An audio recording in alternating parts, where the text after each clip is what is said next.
Welcome back to the Youth Galore. I'm your host, Wambui, Jonah, and I'm joined by a great and wonderful man of God who is our guest today, Prophet Habil.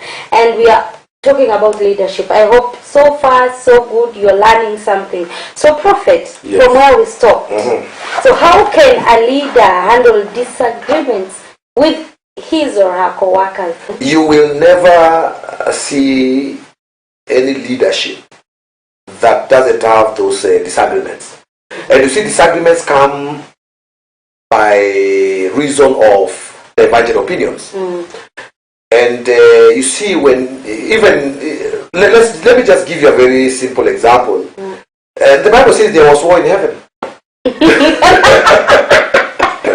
So if there was war in heaven, the only difference between the war in heaven is that Lucifer had wanted to dethrone God, and God could not permit it. He wanted to be hard-headed. Exactly. So, and that is it. And you see, how does a leader handle disagreements? Number one, there's disagreements that are very constructive. And by the way, I tell every leader that in every disagreement, it's a learning curve. You learn something. You know, you don't just I know that person should go. No. It's a learning curve. You need to find out where is this disagreement coming from. You know. And you see, sorry, you know, I'm a pastor, so I need to quote a lot of these scriptures. The Bible says in the book of Acts, and there was quarrels among brethren in the book of Acts. And what was the reason of the quarrels? It was because the women were not given their share, their daily meal. So how watu walikuwa wanapigania chakula. Lakini hiyo disagreement ni very nini? Inaonekana ni logic. You know, there's no disagreement that is not logic. I'll tell you. There's no disagreement that is not logic.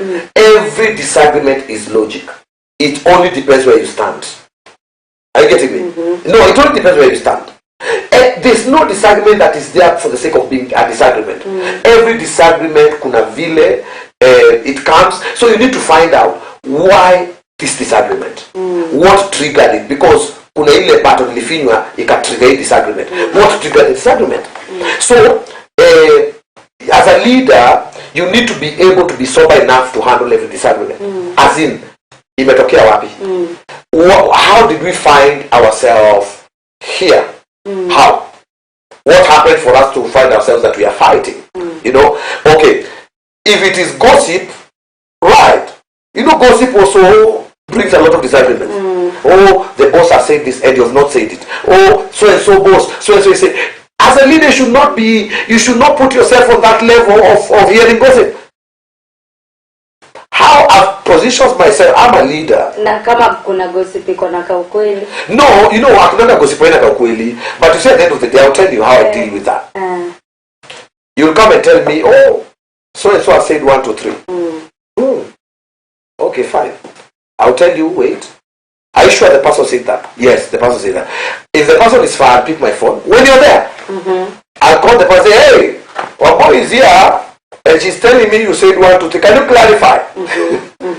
You know, that way you close that door of gossip. I'll tell you. Even my church members, at times they tell me, Prof, we can't tell you things. I'm like, why? It's because when we tell you things, you'll tell the person that we told you about. I tell them, thank God. Because you cannot tell me things.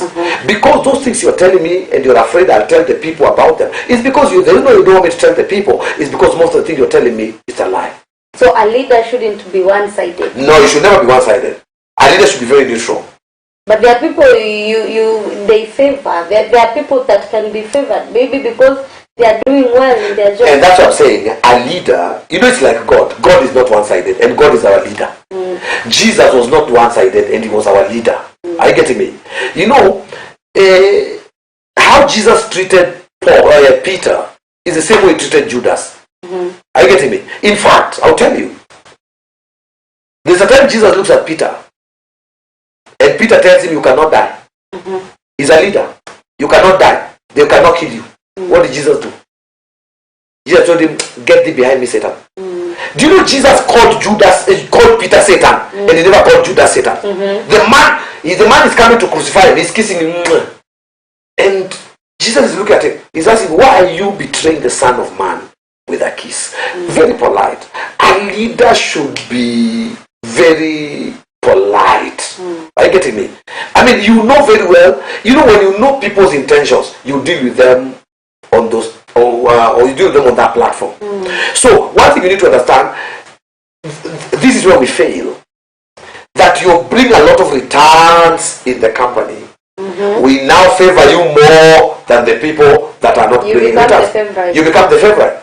You're killing your company before it begins. Wow. Because anybody that feels she is not favored, their potential of working for the company, or if their input in the company will be minimal. And everybody wants to go where they are favored. But in every organization, obviously, there must be a bad seed, and that is a person. Of course, it's a person. Yes, Now, how will you deal with that person? Because if there is a favorite, there is someone who is not good enough for that company. No, you see, you can't say that. You can't say that the person that is not productive is a bad seed. I get it. The bad seed is not being productive. Of course, there is maybe someone who is maybe the best gossiper we have there, and he works well, but he is the best gossiper. Okay, he works well, but he's the enemy of the people. How can you handle that person? Okay, you see, number one, we need to identify. And these cases are brought on your table every now and then. Now we need to identify, why are we here? Why are we here? No, not here as in, why are we in the organization? To work. What is the goal of the company? To make sure we... One, I'm sure at this station, the goal of this station is to be the best station. Are you getting me? So, if you're here, and your problem is your mouth. But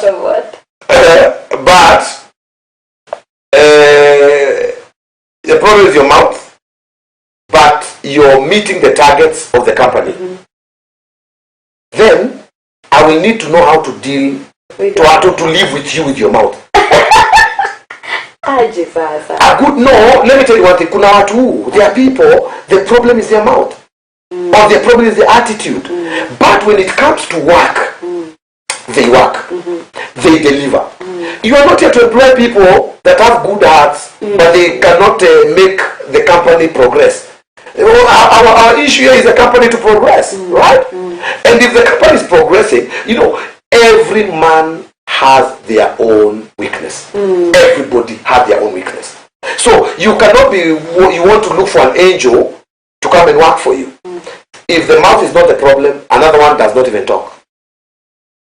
Right? They just look at so this one you're complaining, now we are nongeanga mingi, and you still complain, now we are nyamaza. So attitude. But you see, all of them, are they meeting the targets of the company? You can be working for this company and we are meeting the targets, and I'm not your friend. By the way, we don't come to work to be friends. We come to work to meet the targets of the company. By the way, another thing you need to understand, when you're given a contract for employment, friendship is not one of the clauses in it. That you have to be friends with everybody. Excuse me, you can't be a friend with everybody. There are people you cannot move with. So one thing you need to understand, know how to live with people. But I need to know. As a good leader. I need to know, you as a leader, there is this person with a bad attitude.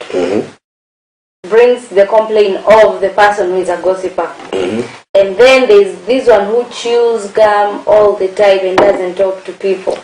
He chooses his gum over anyone else. Now they've brought a certain disagreement. I'm disagreeing with this one, I'm disagreeing. How will you handle these basic disagreements?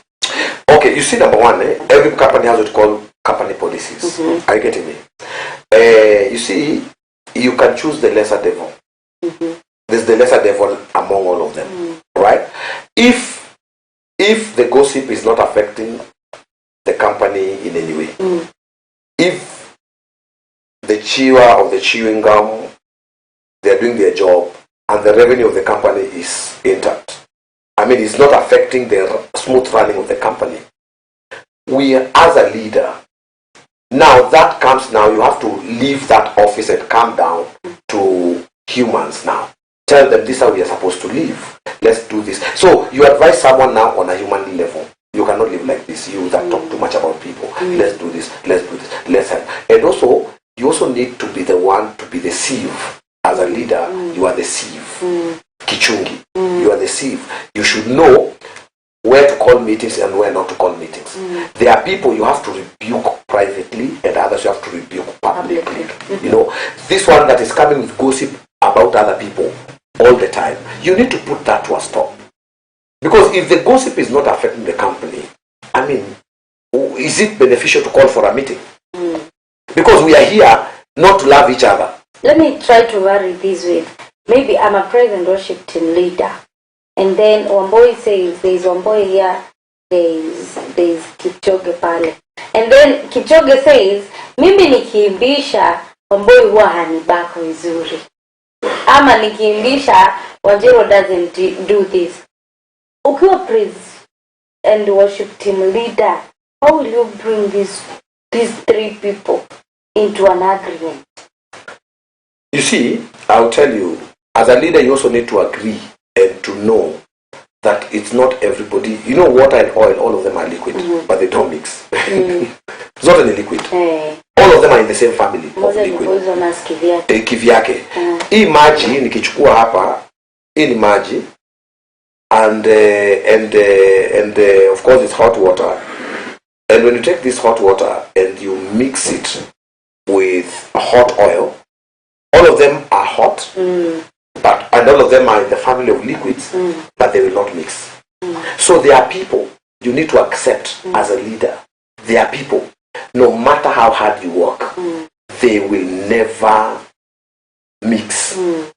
Complaints are always there. And do you know why complaints are always there?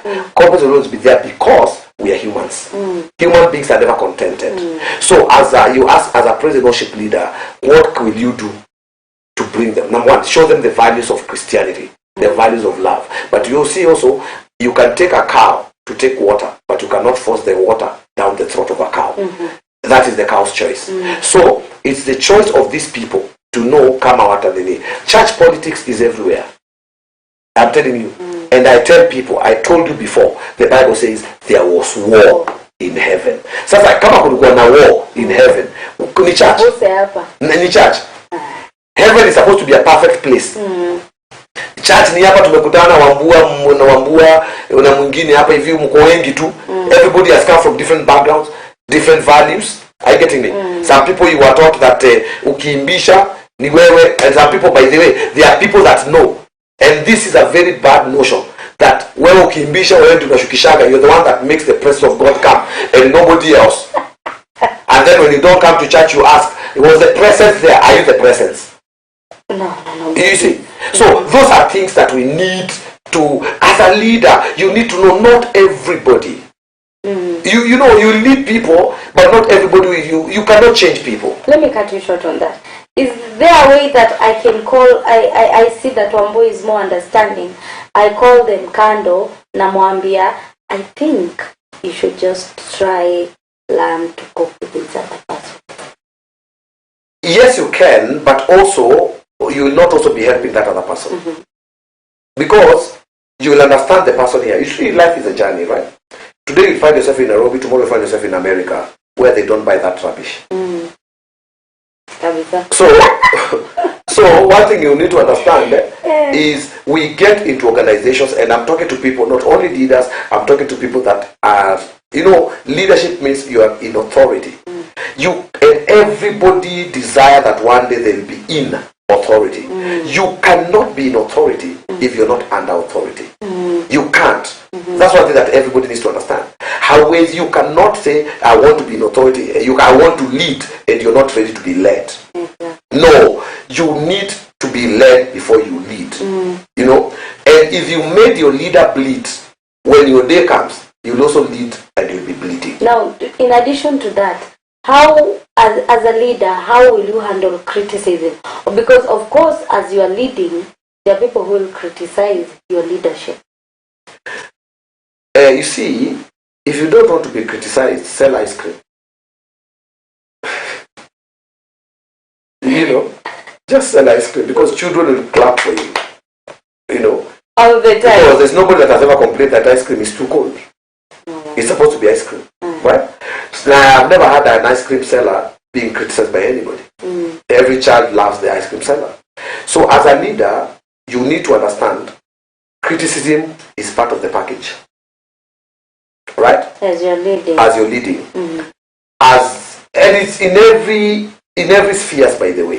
In every spheres, be it church leadership.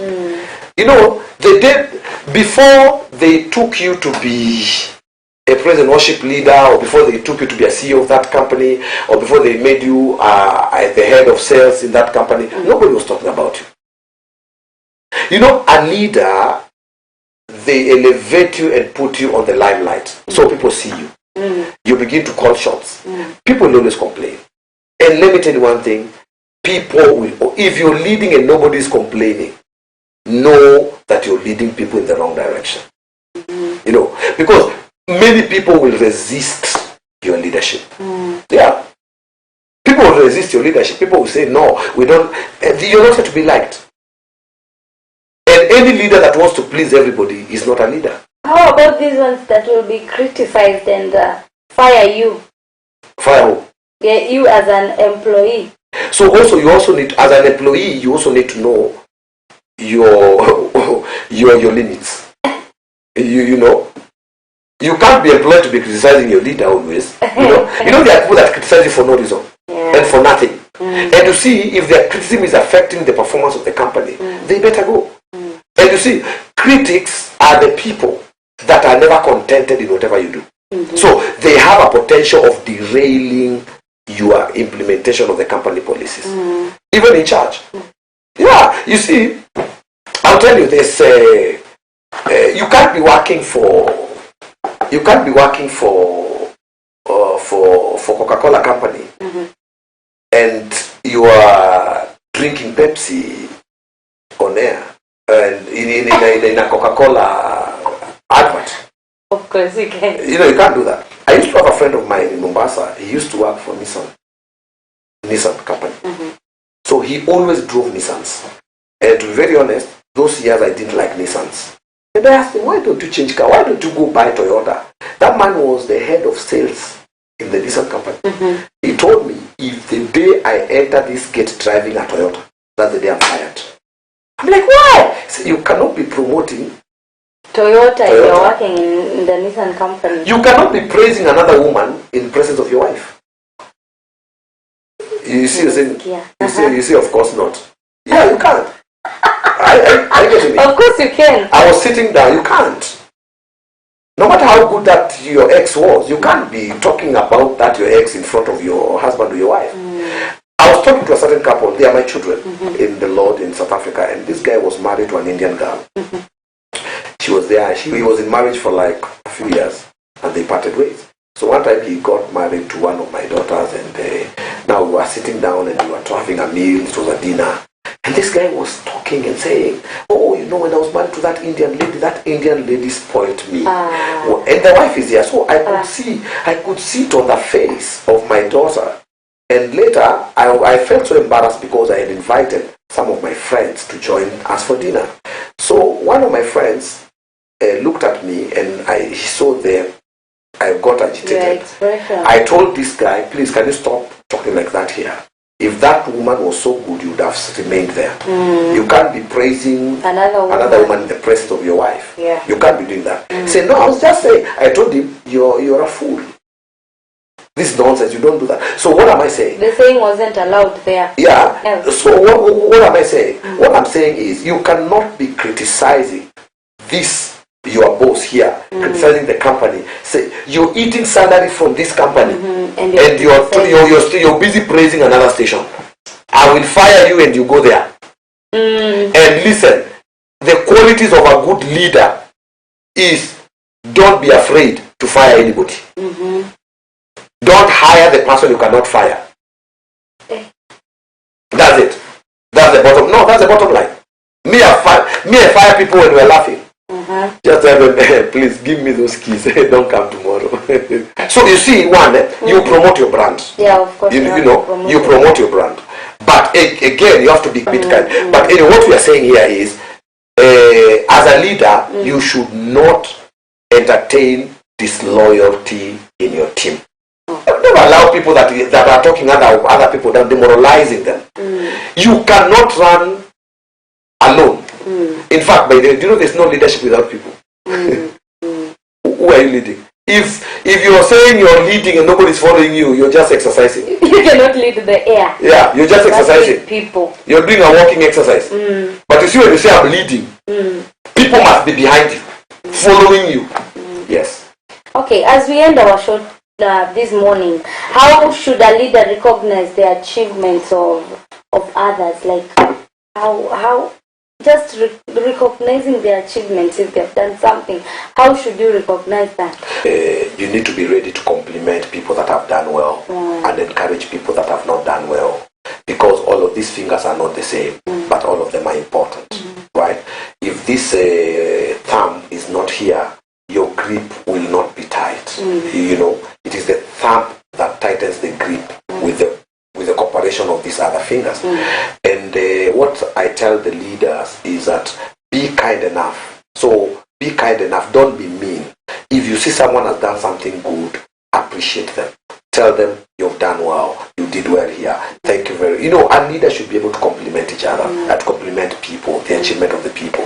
If you see someone that has not achieved, but they are trying to, there are people, they come to work early, they do their thing, they go everywhere, and they have not achieved. One thing you need to do for them is you need to encourage them, because there are people that are slow, but does not mean they will not reach. During Noah, when the ark was open, there was the snail. The door of the ark was not closed until Mr. and Mrs. Snail entered in. So there are people that have that pace. They are trying. It's not that they are not making progress, but their progress is slow. But they will surely arrive. They just need a leader that is patient with them. Thank you so much. So what would you tell any leader that is watching us today, this morning? What is the basic thing that would you tell them this morning? I would want to tell every leader that the next generation is looking up to you. You need to understand that the next generation is looking up to you. And because the next generation is looking up to you, we have to be leaders that are going to leave a legacy behind.